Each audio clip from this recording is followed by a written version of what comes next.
ठीक है, देखो आज हम करेंगे इस चैप्टर का last topic, that is the isomerism. ठीक है, वैसे लगभग खत्म हो चुका है हमारा ये चैप्टर। ठीक है, और लास्ट टॉपिक रहेगा, पहले ही बच्चों ने बना रखा है भैया आज तो है आइसोमेरिज्म का ग्राफ। ठीक है, चलो अब जो है नेक्स्ट ये रहेगा भाई, ये isomerism, first of all isomerism होता क्या है? आइसोमेरिज्म होता है which have same molecular formula but differ in chemical property and physical property, differ in chemical and physical property. ठीक है, केमिकल और फिजिकल प्रॉपर्टी से क्या रहेगा, ये डिफर रहेगा।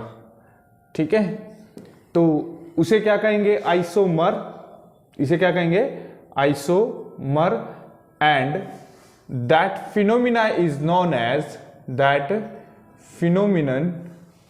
phenomenon is known as isomerism. इस फिनोमिना को क्या कहते हैं हम, आइसोमेरिज्म कहते हैं। ठीक है, क्लियर है? अब सुनिएगा ध्यान से, ये होता कितने टाइप का, दो टाइप के होते हैं हमारे, एक तो स्ट्रक्चर आइसोमेरिज्म और एक स्टीरियो आइसोमेरिज्म। स्ट्रक्चर आइसोमेरिज्म आपका होता है मेनली 6 टाइप का होता है, यहाँ पे 4 ही हैं, एक और इस 2 और आएंगे इसमें। ठीक है, यहाँ बना देते हैं, कोई बात नहीं। टोटोमेरिज्म और रिंग चेन आइसोमेरिज्म, और क्या आएगा, रिंग चेन आइसोमेरिज्म। ठीक है, कोई है और यही है, चलो कोई बात नहीं। रिंग चेन आइसोमेरिज्म, ठीक है, रिंग चेन आइसोमेरिज्म, ये 2 हो रहे हैं, ये 6 टाइप का होता है। ठीक है, नाउ ये जो है स्टीरियो आइसोमेरिज्म हमारा कितने टाइप का होता है, 2 टाइप का होता है, एक तो ज्योमेट्रिकल आइसोमेरिज्म और एक होता है हमारा ऑप्टिकल आइसोमेरिज्म। ज्योमेट्रिकल आइसोमेरिज्म कितने टाइप का होता है भाई, सिस और ट्रांस। ज्योमेट्रिकल आइसोमेरिज्म कितने टाइप का होता है, 2 टाइप का, सिस एंड ट्रांस, सिस और ट्रांस। ठीक है, सिस और ट्रांस।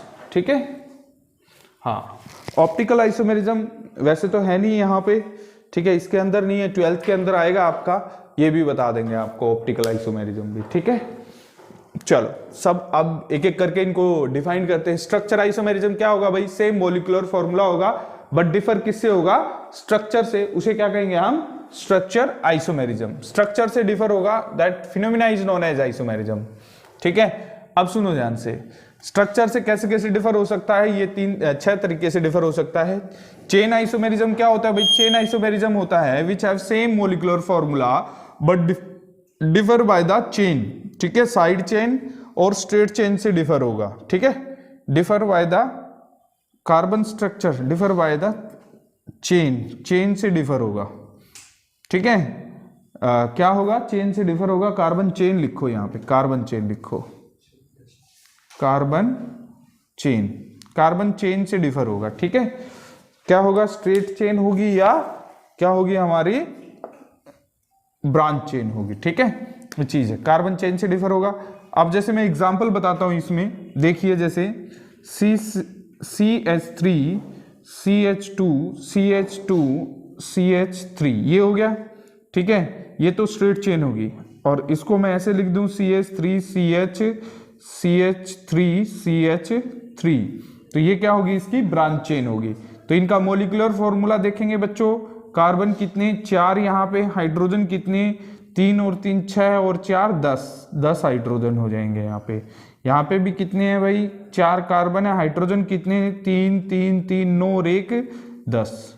ठीक है, तो सेम मॉलिक्यूलर फॉर्मूला हो गया यहाँ पे, सेम मॉलिक्यूलर फॉर्मूला हो गया, लेकिन डिफर किससे हो गए बेटा, ये same molecular differ in the chain, branch chain और स्ट्रेट चेन से ये डिफर हो गए।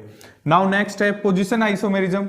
पोजीशन आइसोमेरिज्म किसे कहेंगे भाई, व्हेन 2 और more compounds differ in a position of functional group side chain bond but same molecular formula. मतलब मॉलिक्यूलर फॉर्मूला सेम रहेगा लेकिन 3 चीजों से डिफर हो सकता है ये।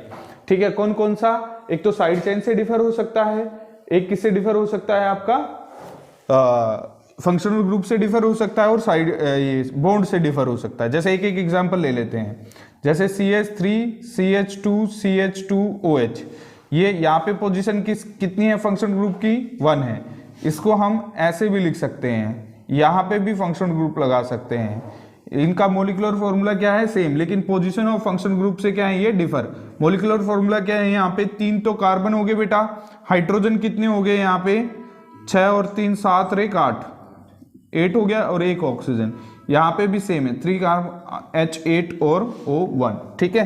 तो ये चीज हो गई यहाँ पे लेकिन पोजीशन डिफर है 1 2 3। यहाँ पे फंक्शन ग्रुप की पोजीशन 2 है, यहाँ पे फंक्शन ग्रुप की पोजीशन 1 है, ठीक है। ऐसे ही बेटा साइड चेन से भी डिफर हो सकते हैं। यहाँ पे भाई साइड चेन लगा दोगे तो वो साइड चेन से डिफर हो गया। ऐसे ही बॉन्ड से भी डिफर हो सकते हैं। बॉन्ड के लिए थोड़ा सा कार्बन ज्यादा बनाने पड़ेंगे यहाँ पे बेटा, जैसे ये हो गया, ठीक है। ये हो गया, ये कौन सा है भाई पोजीशन, 1 पोजीशन है डबल बॉन्ड की, और ये डबल बॉन्ड यहाँ पे भी लग सकता है भाई बीच में CH, डबल बॉन्ड CH और सिंगल बॉन्ड CH3। तो यहाँ पे क्या है, यहाँ पे कौन सी पोजीशन पे है डबल बॉन्ड, 2 पे, यहाँ पे कौन सी पे, 1 पे। लेकिन इनका मोलिकुलर फॉर्मूला देख लेते हैं भाई, कार्बन कितने 4, C4, H कितना हो जाएगा 3 और 3 6 और 3 9 हो गया, ठीक है, H9 हो गया। यहाँ पे भी क्या है C4H9, काउंट करके देख लेना, सेम मोलिकुलर फॉर्मूला, ठीक है। तो ये 3 चीजें डिफर रहेंगी, पोजीशन डिफर रहेगी इनकी, किस किस की, फंक्शनल ग्रुप की, साइड चेन की और बॉन्ड की, ठीक है। यहाँ पे साइड चेन भी लगा सकते हो, जैसे Cl लगा दिया तो भी मोलिकुलर फॉर्मूला सेम आएगा, ठीक है। नाउ नेक्स्ट है functional group isomerism. Functional group isomerism क्या होता है, जो किससे डिफर होता है, फंक्शनल ग्रुप से, सेम मोलिकुलर फॉर्मूला रहेगा। इसको साफ कर देते हैं, जो हो गया भाई, इसकी डेफिनेशन को लिख लेना, ठीक है। एक बार स्क्रीनशॉट ले लो और नोट कर लो जल्दी, स्क्रीनशॉट ले लो जल्दी से, फिर और दूसरे बताते हैं। आई थिंक सो ले लिया होगा स्क्रीनशॉट, फिर लिख भी लेना, इसका नोट्स भी बना लेना, ठीक है। नाउ नेक्स्ट, ये तो 2 हो गए हमारे, तो इनको क्या कर देते हैं, हम साफ कर देते हैं बेटे। अब चलते हैं हम आगे। देखो फंक्शनल ग्रुप आइसोमेरिज्म, नाम से ही पता चल रहा है भाई, सेम मोलिकुलर फॉर्मूला होगा, बट डिफर किससे होंगे, फंक्शनल ग्रुप से। जैसे एग्जांपल ले लेते हैं हम, CH3 CH2 CH2 और OH। एक तो ये हो गया, ये क्या है हमारा अल्कोहल फंक्शनल ग्रुप है, ठीक है। एक हो गया CH3O CH2 CH3, ये क्या है हमारा ईथर, ये क्या है हमारा ईथर है, और ये कौन है, अल्कोहल है, ठीक है, ये अल्कोहल है। इसका मोलिकुलर फॉर्मूला क्या हो जाएगा बच्चों, 1 2 3 तो कार्बन हो गए बेटे, और हाइड्रोजन कितने बेटा, 3 और 4 6 और 1 7, 3 और 4 7 और 1 8 हो गया बेटा, ठीक है। और ऑक्सीजन ये हो गया, यहाँ पे भी काउंट कर लेते हैं, कार्बन कितने 3, हाइड्रोजन कितने 8, ऑक्सीजन कितना 1, ठीक है। तो ये क्या आ गया आपका, सेम मोलिकुलर फॉर्मूला आ गया, बट डिफर किससे हो गया, ये फंक्शनल ग्रुप से। तो इसको क्या कहेंगे हम, फंक्शनल ग्रुप आइसोमेरिज्म, ठीक है। नाउ नेक्स्ट है मेटामेरिज्म। मेटामेरिज्म क्या होता है भाई, मेटामेरिज्म क्या होता है, सेम मोलिकुलर फॉर्मूला, इसका डेफिनेशन लिख देते हैं यहाँ पे, same molecular formula, same molecular formula but differ by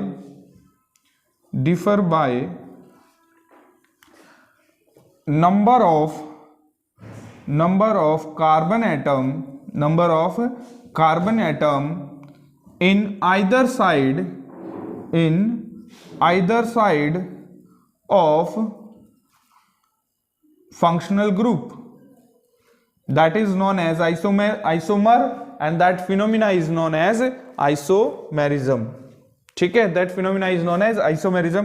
देखो हम लिख लेते हैं यहाँ पे CH3O CH3 sorry 2 CH2 CH3। यहाँ पे क्या है बेटा, इस साइड क्या है, 1 कार्बन, यहाँ पे क्या है 3 कार्बन, इससे डिफर कर लेते हैं, CH3 CH2O CH2 CH3। अब इनका मोलिकुलर फॉर्मूला देखते हैं क्या आता है भाई, कार्बन कितने 4, कार्बन 4, हाइड्रोजन कितने बेटा 3 और 3 6 और 4 10, H10 और ऑक्सीजन 1, ये हो गया। इसका भी देख लेते हैं C4H10O, तो ये भी सेम मोलिकुलर फॉर्मूला आ गया भाई इनका, ये मोलिकुलर फॉर्मूला क्या आ गया, सेम आ गया, लेकिन ये डिफर किससे है, number of carbon atom on either side of functional group. ये जितने भी फंक्शनल ग्रुप हमारे बीच में आते हैं वो सभी हमारा मेटामेरिज्म शो कर सकते हैं, ठीक है। नाउ टोटोमेरिज्म, टोटोमेरिज्म बताते हैं भाई एक बार। चलो बेटा इसको एक बार थोड़ा सा स्क्रीनशॉट ले लीजिए और नोट कर लेना जल्दी से। अब हम करवाएंगे टोटोमेरिज्म और रिंग चेन, ठीक है, आई थिंक सो ले लिया होगा स्क्रीनशॉट। अब चलते हैं हम आगे। नाउ नेक्स्ट है tautomerism and ring chain isomerism. देखो टोटोमेरिज्म क्या होता है बेटा, 1/3 माइग्रेशन होती है। क्या होती है, 1/3 migration of hydrogen atom from one polyvalent atom to another polyvalent atom. जैसे ये क्या है, कीटोन है, 1/3 का मतलब क्या होता है बेटा, ये 1 है, ये 2 है, ये 3 है हमारा, ठीक है। यहां से क्या होगा, ये पाई बॉन्ड ब्रेक होगा, यहां से क्या होगा, एक H ब्रेक हो जाएगा। एक H को मैं लिख सकता हूं, ऐसे लिख सकता हूं, हाँ बिल्कुल। यहां पे क्या हो जाएगा, ये फ्री इलेक्ट्रॉन, ये फ्री इलेक्ट्रॉन, ये फ्री इलेक्ट्रॉन, ये फ्री इलेक्ट्रॉन। तो इस फ्री इलेक्ट्रॉन से ये अटैच हो गया भाई, ये वाला हाइड्रोजन अटैच हो जाएगा इस फ्री इलेक्ट्रॉन से, और ये दोनों फ्री इलेक्ट्रॉन मिलके क्या बना लेंगे, यहाँ पे डबल बॉन्ड, मतलब CH2 double bond C single bond OH और CH3। तो यहाँ पे इस हाइड्रोजन एटम का 1/3 माइग्रेशन हुआ है। ये भी पॉलीवेलेंट है और ये भी पॉलीवेलेंट होता है जिसे 2 या 2 से ज्यादा हमारा क्या हो, वैलेंसी, ठीक है। समझ में आया नहीं आया, 1/3 migration of hydrogen atom from one polyvalent atom to another polyvalent atom. Clear है, 1/3 माइग्रेशन होगी हाइड्रोजन एटम की और पॉलीवेलेंट पे ही होगी। क्लियर है, ठीक है। जैसे यहाँ Cl हुआ तो फिर नहीं जाएगा, पॉलीवेलेंट होना चाहिए जिसकी वैलेंसी 2 या 2 से ज्यादा होती है, तो उसको क्या बोलेंगे हम, टोटोमेरिज्म। ये एग्जांपल है टोटोमेरिज्म का, ठीक है। नाउ नेक्स्ट है ring chain isomerism. Ring chain isomerism क्या होगा भाई, ये सेम मोलिकुलर फॉर्मूला रहेगा बट डिफर होगा किससे, रिंग और चेन से। इनके एग्जांपल याद रखो, डेफिनेशन आप वही डेफिनेशन ही है, एग्जांपल ही डेफिनेशन है बेटा इनकी। जैसे मैं बोल दूं रिंग और चेन वाला एग्जांपल, जैसे CH3 CH2 CH double bond CH2, ये हो गया। अब जो है इसको मैं कैसे बना सकता हूं, इसको ऐसे भी बना सकता हूं, CH2 CH2 और ये दिस, ठीक है। तो ये क्या है, ओपन चेन, ये क्या है, रिंग चेन, लेकिन इनका दोनों का मोलिकुलर फॉर्मूला क्या है, सेम। जैसे इसका कितने कार्बन हो गए, यहाँ पे C4H कितना हो गया भाई, यहाँ पे 5 और 4 कितना हो गया, 9। यहाँ पे भी कितना है भाई, C4 और H 9 कैसे हुआ, 8 हुआ भाई, यहाँ पे भी 8 होना चाहिए, फिर 8 ही है ना, 4 और हाँ बिल्कुल 8 है, गलत कर दिया, ये 8 है यहाँ पे, ठीक है, 8 हो गया, ठीक है। तो क्या हो गया, ये same molecular formula but differ by the ring and chain. एक ओपन चेन होगी, एक रिंग चेन होगी, तो उसे क्या कहेंगे हम, रिंग चेन आइसोमेरिज्म, ठीक है। नाउ नेक्स्ट चलते हैं, अब हम नेक्स्ट चलते हैं ज्योमेट्रिकल आइसोमेरिज्म में। एक बार नोट कर लो बेटा इसका एग्जांपल, स्क्रीनशॉट ले लो जल्दी से। अब चलते हैं हम आगे, ज्योमेट्रिकल आइसोमेरिज्म, ठीक है, ले लिया होगा स्क्रीनशॉट। चलो अब चलते हैं हम आगे। आगे है हमारा ज्योमेट्रिकल आइसोमेरिज्म। डिफर किससे रहेगा, ज्योमेट्री से डिफर रहेगा बेटा, सिस और ट्रांस ज्योमेट्री से डिफर रहेगा, उसे क्या कहेंगे हम, ज्योमेट्रिकल आइसोमेरिज्म। जैसे सेम मोलिकुलर फॉर्मूला रहेगा, और जैसे सिस और ट्रांस, सिस किसे कहते हैं भाई, जैसे मान लेते हैं ये मेनली एल्कीन शो करता है ये वाला, अगर जो एडजेसेंट साइड में, जैसे ये ब्यूटीन करेगा ये शो, ब्यूट-2-इन, ठीक है। ब्यूट-2-इन क्या होता है बेटा, CH3 CH double bond CH single bond CH3, ये ब्यूट-2-इन होता है। इस कार्बन से ये हाइड्रोजन अटैच है और ये CH3 अटैच है। यहाँ पे हाइड्रोजन दिखा देता हूँ, ये CH3 दिखा देता हूँ।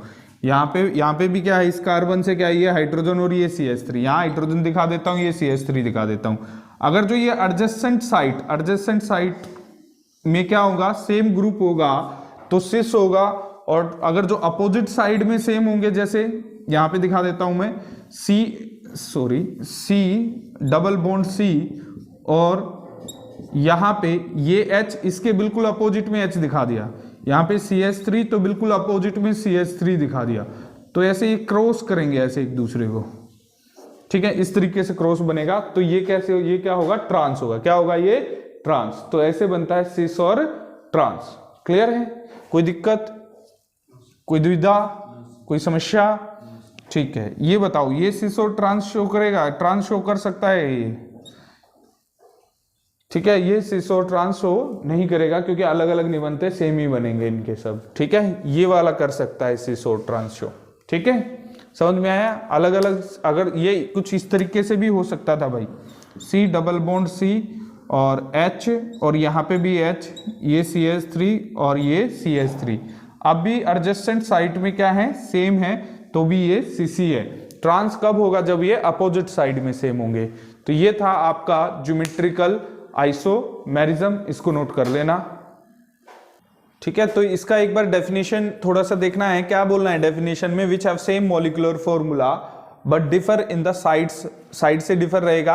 अगर जो adjacent side have their same atoms और ग्रुप ऑफ एटम, ठीक है, that structure is cis and different रहेंगे ये हमारे एडजेसेंट साइड में। एडजेसेंट साइड में सेम ना होके एडजेसेंट साइड में क्या रहेंगे? डिफरेंट। और अपोजिट साइड में सेम एटम्स और एडजेसेंट ग्रुप ऑफ एटम, मतलब group of atom and atoms in opposite side same रहेंगे एंड सेम मॉलिक्यूलर फॉर्मूला रहेगा इनका दोनों का।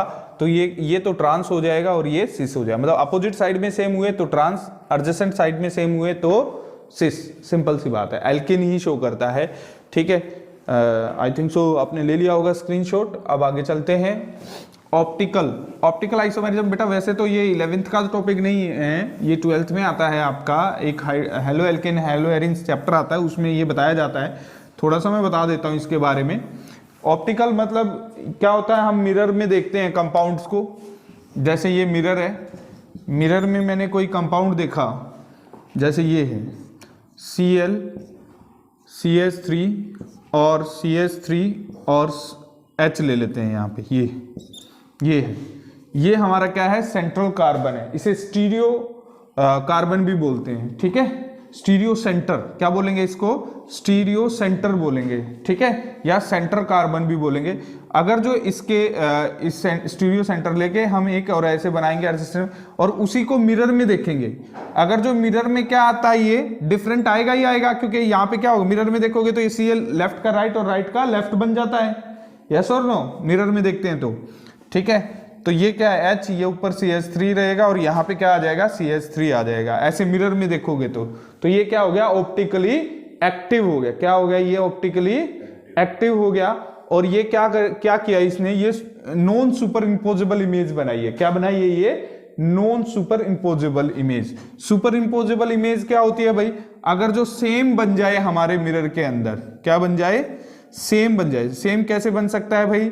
जैसे हम ले लेते हैं, यहाँ पे Cl ले लेते हैं, यहाँ पे CH3 ले लेते हैं। अब इसको मिरर में देखेंगे, मिरर में देखेंगे तो ये कैसे बनेगा भाई? ये Cl यहीं रहेगा, क्योंकि लेफ्ट और राइट वाला ही चेंज होता है मिरर में केवल। ठीक है, ऊपर नीचे वाला चेंज नहीं होता।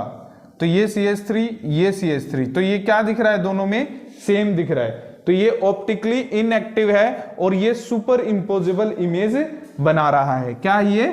Super imposable image, super imposable image बना रहा है। ठीक है, जो सुपर इम्पोजिबल इमेज बनाएगा वो ऑप्टिकली क्या होगा? इनएक्टिव। और ये क्या है? Optically active. ये क्या है? नॉन सुपर इम्पोजिबल इमेज बना रहा है। Non super imposable image, imposable image. अब इसमें बताने को तो हम कायरल अकायरल भी बता सकते हैं, लेकिन इतना 12th में ही आपको बताएंगे। ठीक है, मेनली क्या होता है? नॉन सुपर इम्पोजेबल अकायरल होती है, अकायरल होती है, और ये क्या होती है? कायरल होती है। ये थोड़ा सा ध्यान रख लेना। नॉन सुपर इम्पोजेबल कायरल और सुपर इम्पोजेबल अकायरल होती है। ठीक है, और जो ये डिफरेंट इमेज बनाएगा वो ऑप्टिकली एक्टिव, और जो यहाँ पे होता है, जो रियल में होता है, उसे डेक्स्ट्रो रोटेटरी बोलते हैं, और जो मिरर के अंदर जो इमेज बनती है उसको लेवियो रोटेटरी बोलते हैं। ठीक है, समझ में आया? डेक्स्ट्रो ये डेक्स्ट्रो हो जाए, लेवियो हो जाएगा। सिंपल सी बात ये है। और इसमें यही बताना है भाई कौन ऑप्टिकली एक्टिव होगा, कौन ऑप्टिकली इनएक्टिव होगा। ठीक है, उससे हमें बता सकते हैं भाई ऑप्टिकली एक्टिव, ऑप्टिकली इनएक्टिव। यही था आपका, ये आपका खत्म हो गया है। आइसोमेरिज्म कॉन्सेप्ट, ठीक है, आई थिंक सो समझ में आया होगा आपको। लास्ट टॉपिक था, यहाँ पे ही हमारा ऑर्गेनिक का मेन सारा टॉपिक आपका खत्म हो जाता है, जो 11 चैप्टर आपका some basic concept of organic chemistry. ठीक है, लाइक शेयर और सब्सक्राइब कर देना चैनल को। ठीक है, थैंक यू वेरी मच।